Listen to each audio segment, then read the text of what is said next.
Hi, folks.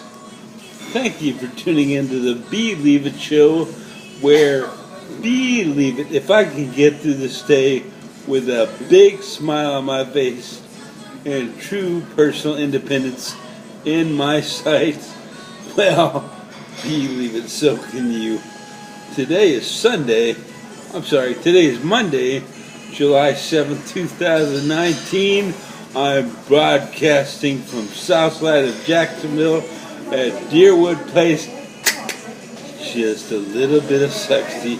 And I want to give a shout out to my sister Sherry and her husband Bill, who are driving across the great country of the United States from South Dakota. They're heading back to South Carolina. I'm going to say a quick prayer. Dear Lord, please watch over them, and just like you hold me up every day with your protection, glory, and grace, do the same for them as they embark on their travel back to South Carolina. Well, hey folks, I'm telling you what, I am looking at you laying in that hospital bed. Let me ask you, how are you doing today? Okay, well, good to hear. You know what? I don't need you today because I have an interview with Jack Hague, right? Mm-hmm. And Jack, he's one of the residents here at Deerwood Place. I really appreciate you being here. If you would just say hello to my viewers. Tell them a little bit about yourself. Okay. Well, my name's Jack, and I'm 64 years old. I've been married twice. I have one daughter, 23. I have a degree in psychology. No way. Yeah. I did not know that, yeah. Jack. Well, thank you so much for sharing that with my audience. Let me ask you. I'm asking you about, my show is on stroke recovery, and I'm asking about your condition. What is it called? It's called Parkinsonisms. Parkinsonian? Parkinson's-like symptoms. Huh. Parkinsonianism. Mm-hmm. Well, it's your situation is kind of unique. If you could just share what you went through briefly with my viewing audience. Okay. Several years ago, I started using drugs. And I used marijuana and cocaine and other drugs. I found out later I was using that to self-medicate. That I was actually bipolar, and to cope with the world, I was using drugs. Wow. I went to a psychiatrist, and he put me on a medication, which helped, but I stopped taking the medication. And the reason I stopped taking the medication is I couldn't see a difference on or off of it. Was it It was Depakote. Okay. Depakote. And my wife made an appointment with a psychiatrist for both of us, and she told him I'd gone off my meds. And the psychiatrist asked me why, and I said, because I don't see a difference whether I'm on them or not. And my wife piped up and said, everyone around you does. Wow. And that's when the light bulb went off, and I knew I needed to be on the meds. Okay, so you were taking this medication, mm-hmm. and then originally you told me that you over-medicated. That was another doctor. Oh. That was a doctor in Tennessee who gave me Invega for bipolar. Invega, I-N-V-E-G-A. Is this after the first doctor? Yes, this is after the first doctor.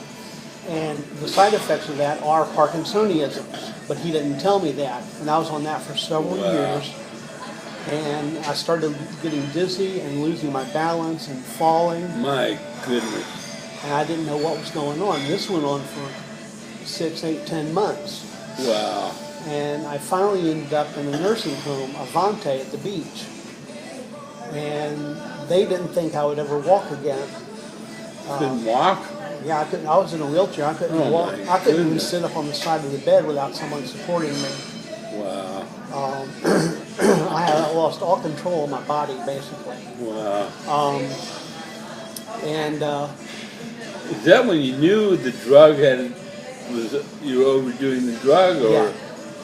yeah, My goodness. yeah. Did the doctors also know that? The doctors at Devante knew that. The doctor who gave me the prescription either didn't know or didn't care. I'm not sure. Were they in which. denial? They were probably living on that river, weren't they? Right, right. Deny, deny, deny.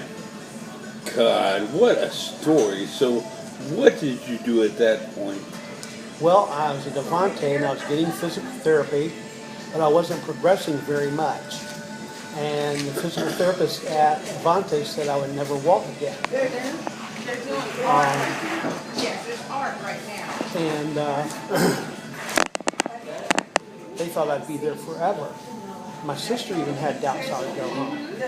I finally applied here, and I was turned down the first time. I wasn't ready to come to an assisted living facility, You want a color? but I applied a second time and got in. Started doing physical therapy and occupational therapy here, and now I'm walking with a walker. Wow. And my goal was to walk with nothing. And that was my goal from day one. They said, "What's your goal?" I said, "To be able to walk again." And they said, "That's not going to happen." Yeah, well, you're And doing what do you think, Wood? You're feeling pretty confident, aren't you? Yes, I knew I'd walk again. Well, I'll tell you what, folks. What a compelling story. Thank you so much, Sure. Jack, for sharing that with my viewing audience. Now, when you were recovering from this, you were having trouble walking, probably had some dark moments. Yes. What did you do to get through those dark times? Well, this is going to sound silly, but I just persevered, and I knew they would pass eventually. I just kept working hard, and that's what I did. I just kept working hard, and I was determined to walk again. As a matter of fact, I was so determined, I fell several times because I tried too early to walk. Wow. And then finally I got the courage to use the walker. You fell from a walker? Mm-hmm. Wow. Several Did times. you hurt yourself? No, just my back. Oh my goodness. Yeah. So have you walked without the walker besides with the stroller? Yes, I've walked without the walker. Really? In my bedroom and in my apartment in Atlantic Beach.